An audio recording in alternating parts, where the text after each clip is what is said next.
Buenos días con todos los presentes. Agradezco la presentación del doctor Beto Tutaya. Vamos a tocar el tema de radiología en niños y adolescentes, ayuda diagnóstica de enfermedades prevalentes. Es importante mencionar que el campo de la radiología es uno de los más favorecidos con el avance tecnológico a nivel mundial de los equipos. Pues bien, muchas veces el clínico está ante el paciente con la disyuntiva con qué examen empezar, con qué examen radiológico. La idea está en llegar el diagnóstico en forma oportuna para disminuir la morbilidad. Pues bien, entonces, como ustedes pueden observar, ahí tenemos la disponibilidad de tomar, digamos, un examen de rayos X, una ecografía, una resonancia magnética, una tomografía, fluoroscopía, etcétera. Pues bien, debemos de mencionar inicialmente que una radiografía de tórax simple equivale a 0.02 milisieverts y por lo tanto, cuando solicitan un estudio tomográfico, como ustedes pueden visualizar, equivale a más de 200 placas de rayos X desde el punto de vista de radiación. En otras palabras, hay que sustentar bien el pedido de una tomografía. Obviamente que da magníficas imágenes, la información va a ser excelente, pero debemos de sobrepesar que la población pediátrica es vulnerable a la radiación y por lo tanto debemos ser muy conscientes de esto. Nosotros en radiología tenemos diferentes equipamientos. Hay un grupo de equipos que producen radiaciones ionizantes en el paciente y hay otras que no producen radiación.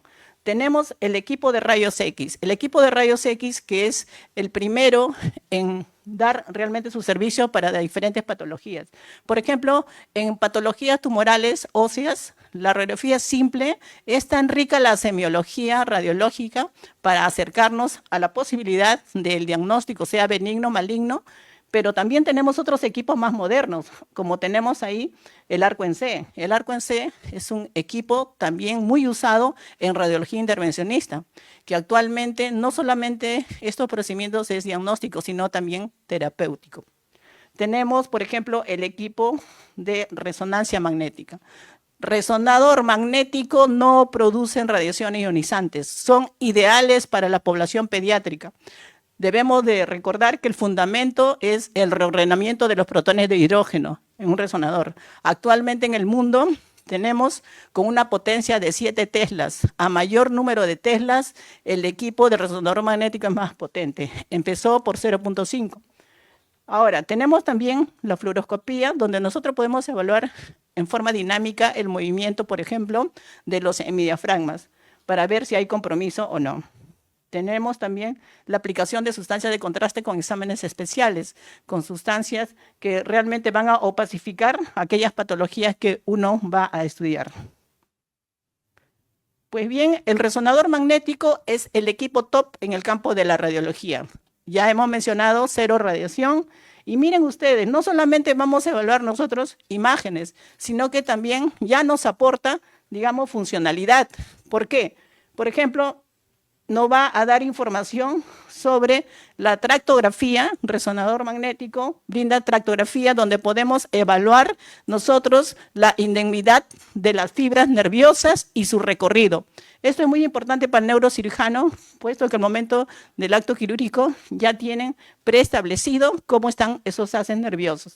También nos da información sobre la difusión, donde nosotros evaluamos las moléculas de agua para ver si un componente tumoral tiene necrosis, para ver si esto es un absceso, etcétera. Nos brinda información también de la espectroscopía, lo que ustedes pueden visualizar. Por ejemplo, acá con los metabolitos nosotros podemos determinar si una lesión que ocupa espacio, una masa, es de aspecto benigno o maligno. Cada cual tiene su propia sensibilidad.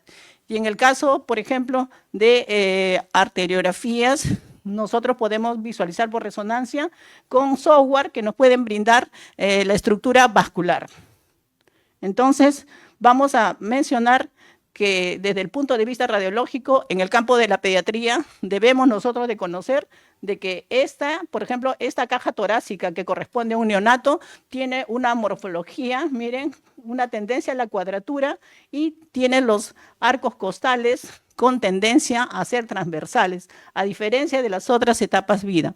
Tenemos acá una herramienta que es el índice cardiotorácico, donde podemos ustedes visualizar en la imagen, suman A más B sobre C y le da el índice cardiotorácico. Ahí está perfectamente ilustrado. y debemos de considerar que en los lactantes neonatos el índice cardiotorácico 0.6.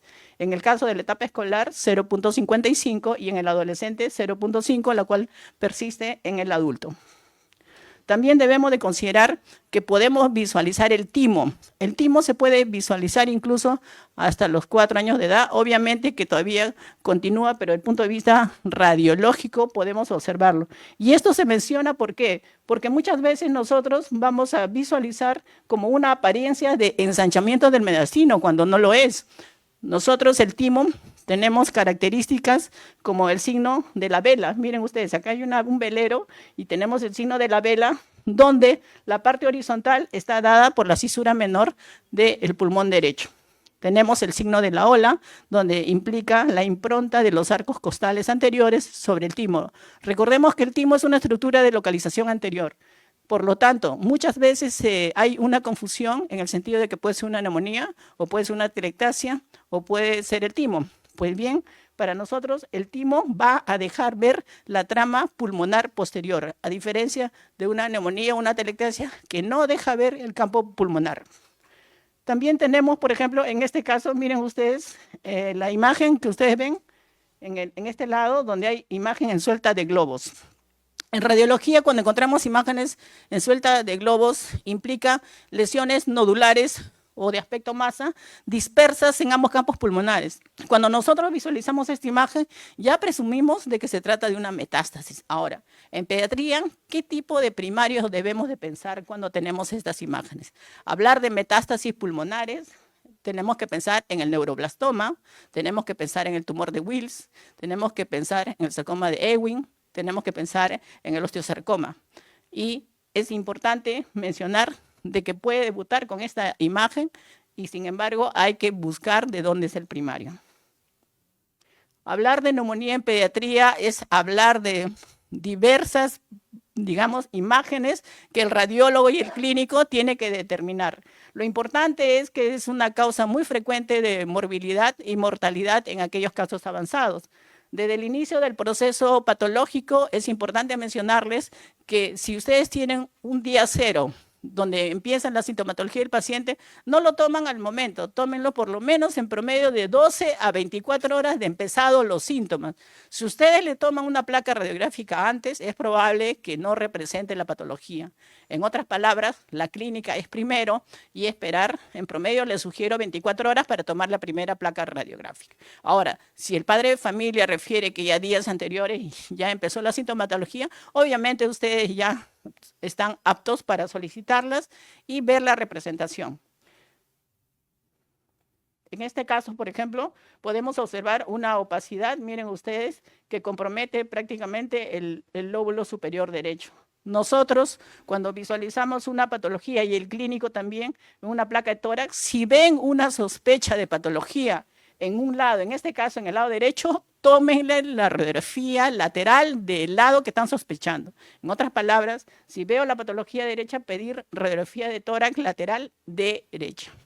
Ahora, tenemos otra herramienta que es la ecografía. La ecografía realmente es cero radiación, es económico, es, digamos, es factible que los establecimientos de salud cuenten, los institutos, hospitales, y tienen que ser realizados por personal profesional especializado, porque un diagnóstico tiene que ser bastante fiable. Ahora, miren ustedes la imagen de la ecografía. Cuando hay una lesión de consolidación neumónica, se le puede pedir la ecografía para ver si es netamente neumonía o es con componente neumonía más efusión pleural que puede estar loculada. Entonces, ahí encontramos el signo, en ecografía de Doppler, el signo de la hepatización pulmonar. ¿Por qué le llaman hepatización? Porque la imagen es bastante parecida a un hígado, ¿no? Sin embargo, se trata de una neumonía. Simplemente es una signología. Ahora, no olvidemos que en la población pediátrica, sobre todo a la edad de los 5 años de edad, podemos tener nosotros una neumonía redonda. Estas neumonías redondas se visualizan, como ustedes pueden ver en la pantalla, por la persistencia de los conductos de Kohn y Lambert. Estos, sobre todo, se presentan a los 5 años de edad en promedio. Ahora, también lo pueden encontrar a los 10 años, pero es a esa edad, luego del cual ya no se va a poder visualizar como neumonía redonda. Pero es importante mencionar de que si nosotros tenemos esta imagen redondeada, que puede tratarse de una imagen nodular, nosotros tenemos que considerar diagnósticos diferenciales. ¿Puede ser neumonía redonda? Puede ser. ¿Puede ser un quiste hidatídico? Puede ser. ¿Puede ser una lesión metastásica inicial? Puede ser. ¿Puede ser una malformación quística de neumatoide congénita? Puede ser. Entonces, es muy importante que ustedes tengan el algoritmo de diagnósticos diferenciales. Estoy segura que si todos ustedes hacen ese ejercicio diagnóstico, siempre van a acertar en la patología. Ahora, ¿qué tenemos? En la enfermedad de membrana hialina, cuando hay un defecto en la sustancia de surfactante pulmonar, podemos ver este tipo de imagen, una opacificidad en aspecto vidrio deslustrado en ambos campos pulmonares. Esta es una imagen tipo, ¿no? Y generalmente está relacionada a aquellos, digamos, neonatos que nacen antes del tiempo oportuno. Y ustedes pueden visualizar de que generalmente cuando la incidencia es mayor, cuando tienen menos semanas de gestación.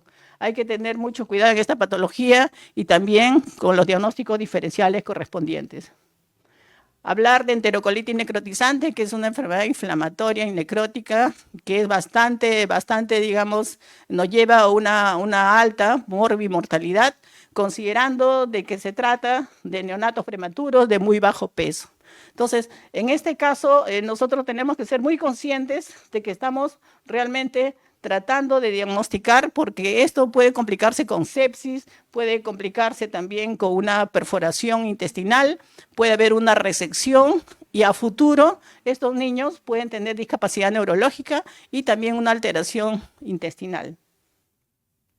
Entonces, ¿qué tenemos? Miren ustedes la imagen, la primera, donde está el poliedro celeste. Ese es el patrón radiológico normal en una radiografía de abdomen simple.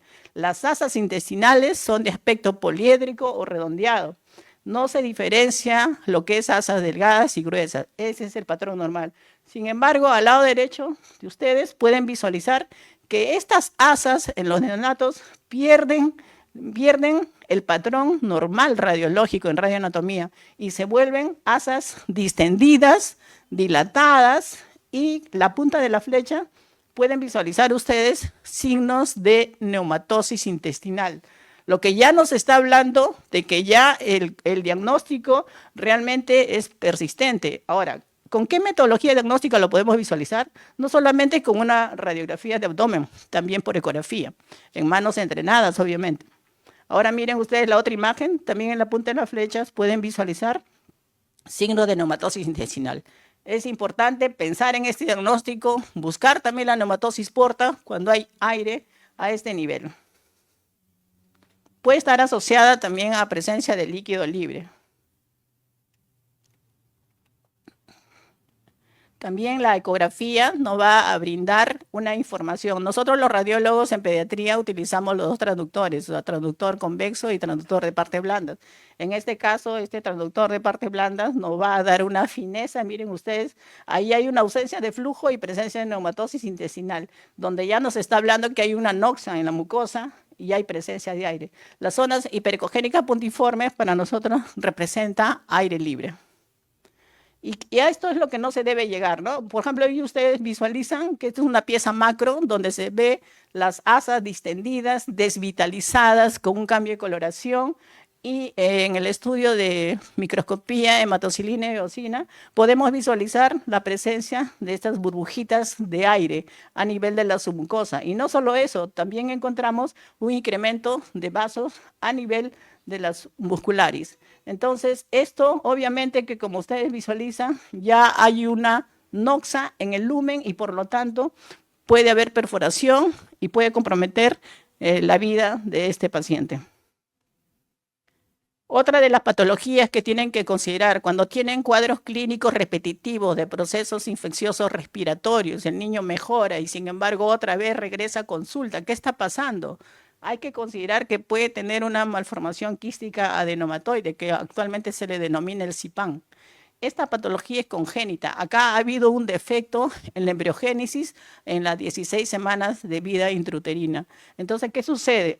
Anómalamente se formó estas imágenes quísticas que muchas veces cuando llegan complicados pueden pasar desapercibidas, pensando solamente que es una neumonía complicada, pero no, se trata de quistes que muchas veces debutan como quistes con contenido hídrico en su interior. Por eso ustedes ven el nivel hidrohídrico en la pantalla.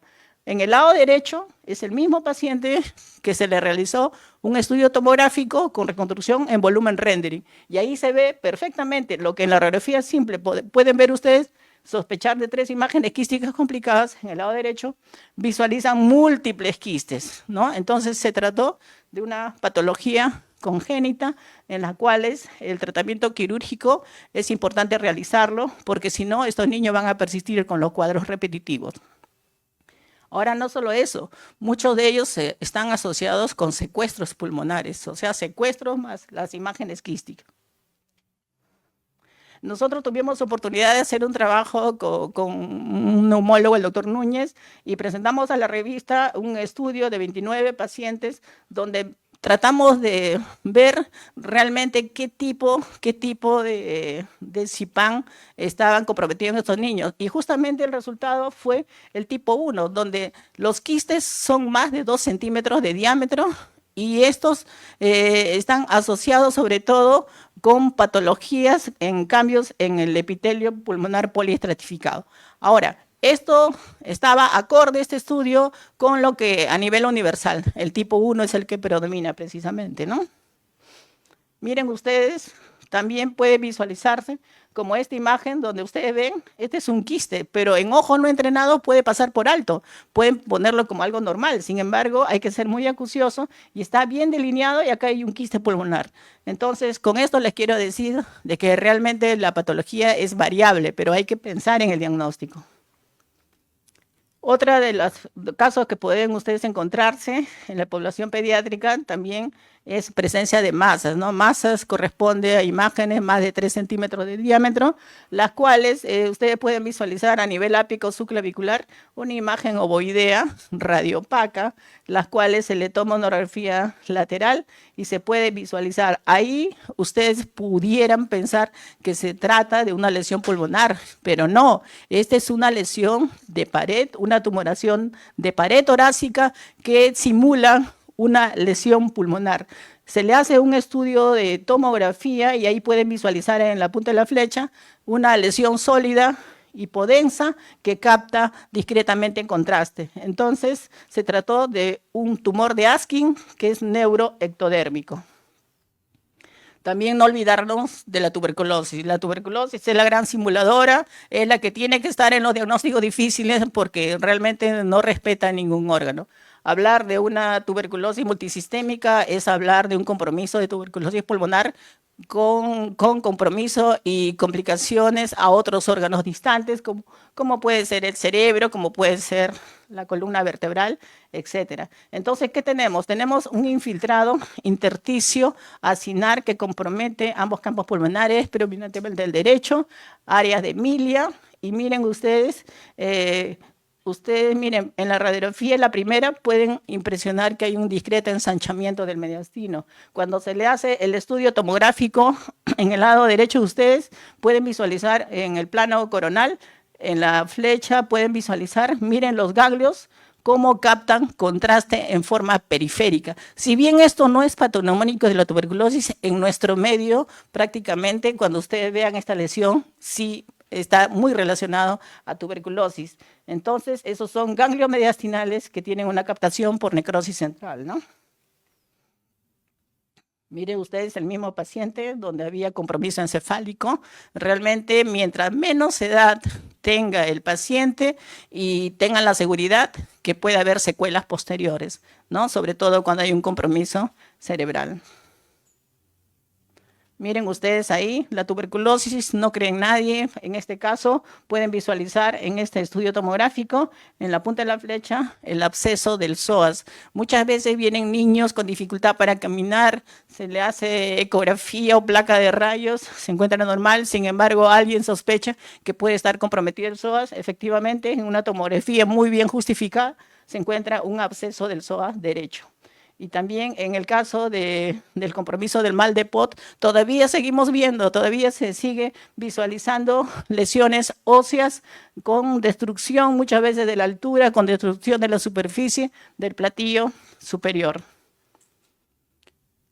Cuando nosotros sospechamos de derrame pleural, y esa es la gran pregunta que dicen, ¿no? El clínico, ustedes dirán, ¿cuánto de líquido tiene que tener, digamos, para nosotros visualizar en una placa de radiografía simple? Líquido. Entonces, miren, observen en el lado izquierdo de ustedes una radiografía frontal. Para que esté obturado el seno costofrénico lateral, tiene que haber 200 centímetros cúbicos. Pero eso es en el adulto. La información de los libros solamente hablan de adultos, entonces 200. Ahora, en el caso de una radiografía lateral, recordemos en radioanatomía todos ustedes, el seno costofrénico más declive en un paciente en bipedestación es el seno costofrénico posterior. Para que este se obtura, tiene que haber mínimo 50 centímetros cúbicos. Esto es en adultos. Ahora, en el caso del campo de la radiología, en un estudio ecográfico al pie del paciente puede detectar de 3 a 5 centímetros cúbicos. Miren qué tal avance. Ya se puede detectar líquido con menos volumen. Otra de las cosas, el líquido que nosotros encontramos, acá pueden observar, es anecogénico. ¿Qué implica? Que es un líquido limpio, que no está complicado. Pero miren ustedes, en esta placa radiográfica, donde hay prácticamente una opacidad difusa que obtura los senos costo y cardiofrénico derecho, que desplaza discretamente el mediastino acelado contralateral.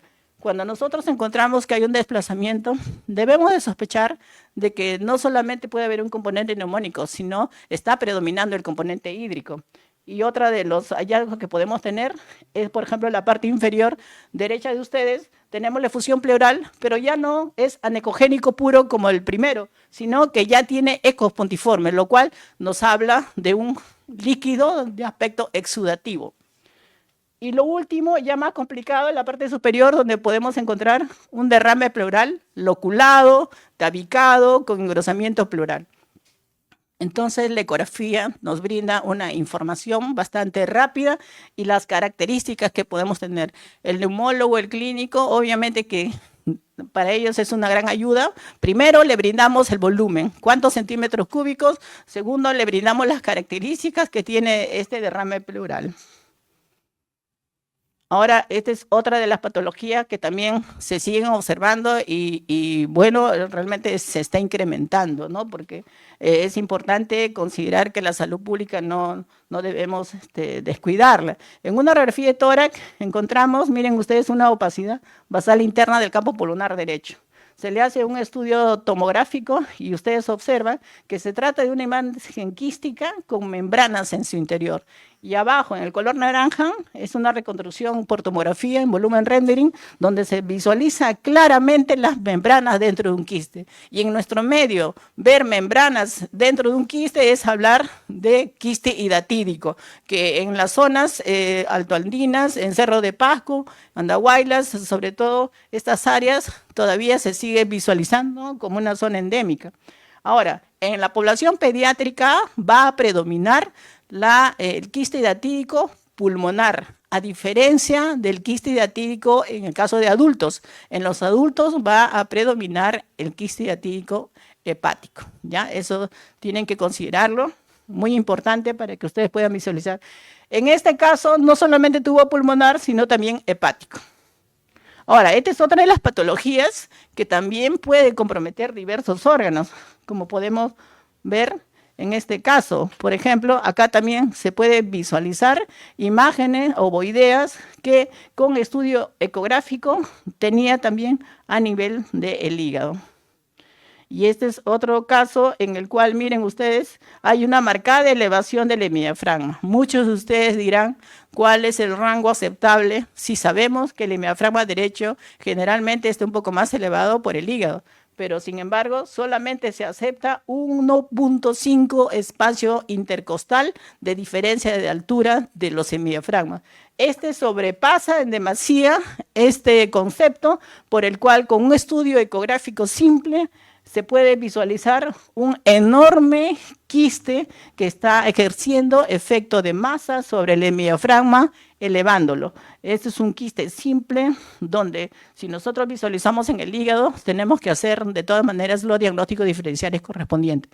Si esto fuera más pequeño, yo diría un quiste biliar, un quiste simple, ¿no? Un quiste hidatídico. Entonces hay que ver la clasificación de Garvey para ver qué tipo es. Pero sin embargo, esto sí fue un quiste hidatídico. Pero también nos llegan casos muy avanzados, como en este caso la niña, ¿no? Que llega y aparentaba como si estuviera embarazada. Sin embargo, traté de mostrar esta imagen que está al lado, que es un estudio tomográfico con plano sagital, para que ustedes vean la relación que hay del abdomen bastante distendido por múltiples quistes. Realmente fue uno de los casos más comprometidos que se presentó en el Instituto Nacional de Salud del Niño Breña, donde realmente estaba una infestación masiva. Tenía un compromiso de vaso, de la cúpula de la vejiga, del epiplon, del peritoneo, estaba totalmente sembrado. Otra de las cosas también importantes a mencionar es que puede presentarse el quiste hidatídico en diversos órganos, como en el lado derecho de ustedes pueden visualizar quiste a nivel submandibular.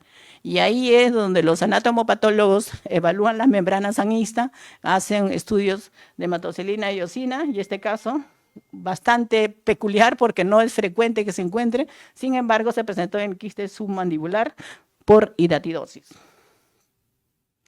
Bueno, y tenemos acá, lo que les presento es básicamente para que ustedes analicen que una radiografía de tórax puede dar múltiple información, como en este caso. Si yo no pongo la punta de la flecha en el lado izquierdo de ustedes probablemente pensarían que es una placa radiográfica normal. Sin embargo, ahí ya estamos viendo una dilatación y con el estudio con contraste por vía oral se puede visualizar claramente de que ese esófago está distendido por una falta de relajación a nivel del esfínter esófago gástrico. Entonces, ¿qué sucede? Provoca una dilatación que es la calasia. Pregunta de examen muchas veces de ingreso, ¿no?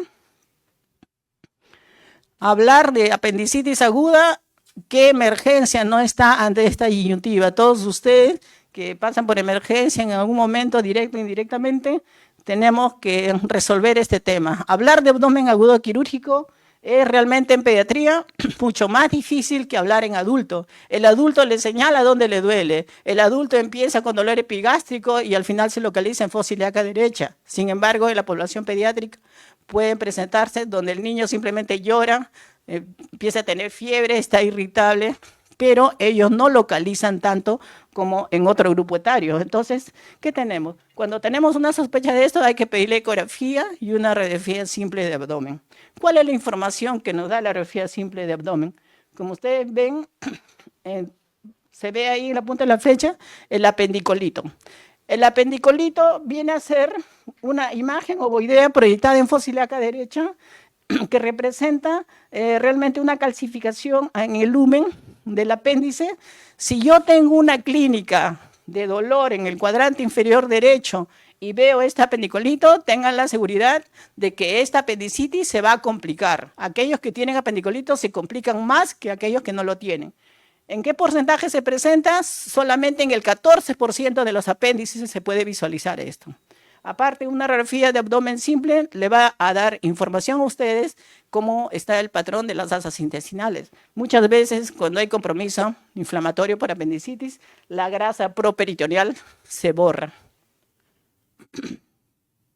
Y esto es lo que le decía, de 10 niños que tienen cuadro clínico de apendicitis, solamente 3 van a migrar el dolor del epigastrio hasta la fosa ilíaca derecha. Solamente 3. Entonces nos queda 7 pacientes, o sea, el 70%, para estudiar y ser acuciosos y tener todas las herramientas tecnológicas para llegar al diagnóstico.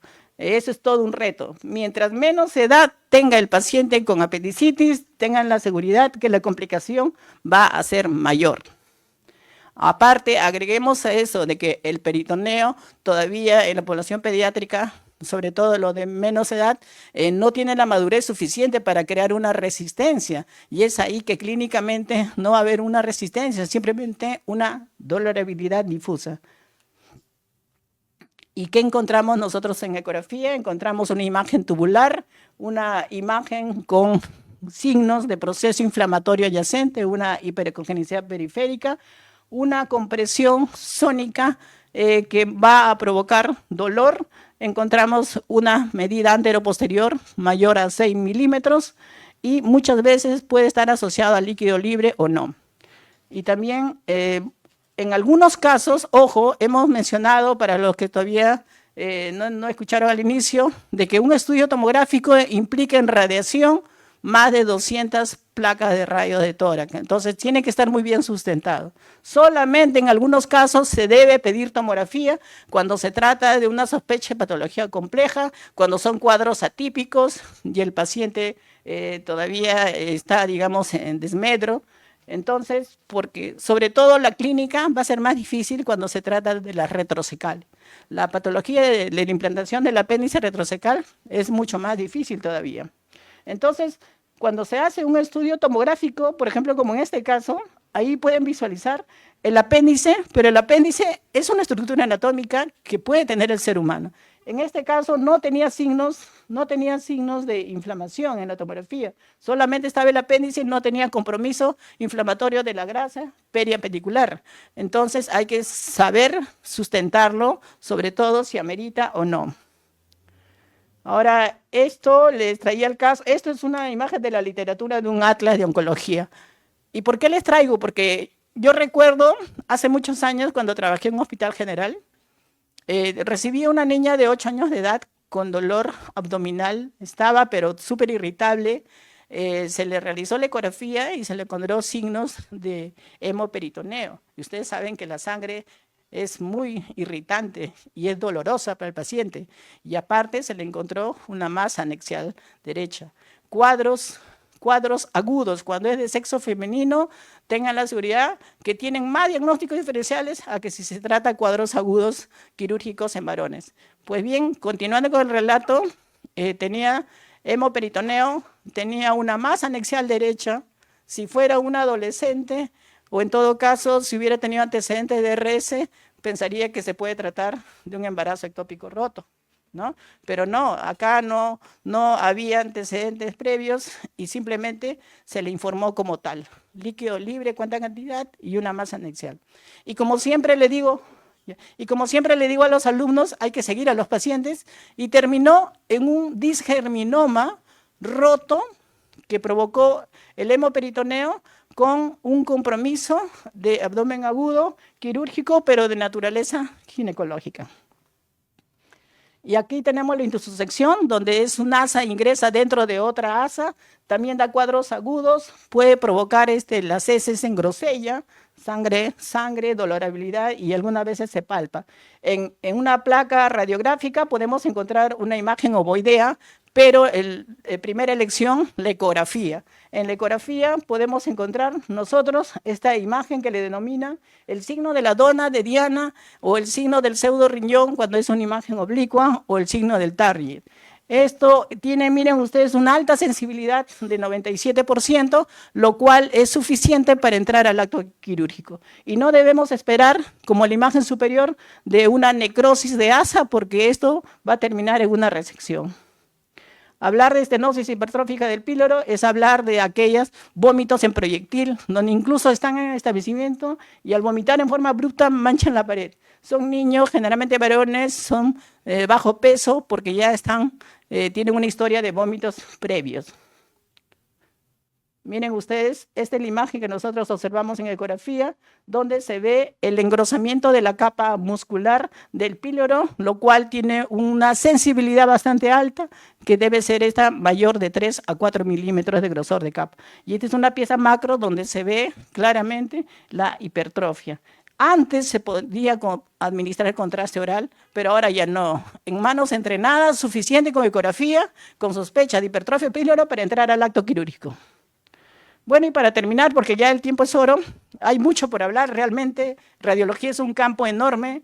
Nosotros vemos patologías desde el vértex hasta los miembros inferiores, así que se imaginarán que el tiempo es bastante corto, pero solamente quería mencionarles los dos tumores más frecuentes óseos en pediatría, que es el osteosarcoma y el sarcoma de Ewing. Al osteosarcoma, el componente, digamos, anatómico es la metáfisis, y el sarcoma de Ewing le gusta la diáfisis, pero ambos tienen coincidencias en la edad, en los 10 años de edad. Muchas veces empieza el osteosarcoma como si fuera una celulitis, aumento del volumen de la rodilla, signo de flogosis, y sin embargo no calma con los antibióticos, hasta que a alguien se le ocurre una radiografía y se ve la reacción perióstica, que puede ser en rayos del sol, puede ser el triángulo de Codman, puede ser una alteración en la transición de la densidad ósea medular. Y ahí tenemos el sarcoma de Ewing. El sarcoma de Ewing, si bien es cierto, es un tumor óseo, sin embargo, tiene mayor componente de partes blandas. Y a veces piensan que es un sarcoma de partes blandas con extensión ósea, cuando realmente es una lesión primaria ósea con extensión de partes blandas.